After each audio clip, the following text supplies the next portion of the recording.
কাল থেকে শুরু হচ্ছে নওতাপ। 25 মে থেকে শুরু হবে ভয়ঙ্কর সূর্য যেন আগুন ছড়াতে শুরু করবে পৃথিবীর বুকে। সূর্য রোহিণী নক্ষত্রে এলে জলে পুড়ে যাবে চারদিক।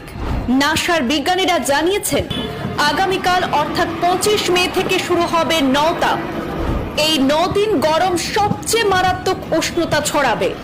নওতাপ চলবে 25 মে থেকে 2 জুন পর্যন্ত। গরমে অসুস্থ হতে শুরু করেছেন জনগণ। নাসার বিজ্ঞানীরা জানিয়েছেন আগামীকাল অর্থাৎ 25 মে থেকে শুরু হচ্ছে নওতাপ। সূর্য প্রতি বছর যে সময় রোহিণী নক্ষত্রে অবস্থান করে সেই সময়টায় সবচেয়ে বেশি গরম পড়ে। আগামীকাল সূর্য রোহিণী নক্ষত্রে প্রবেশ করবে। 15 দিন রোহিণী নক্ষত্রে অবস্থান করে মৃগশিরা নক্ষত্রে গোচর করবে সূর্য। রোহিণী নক্ষত্রে সূর্যের অবস্থানের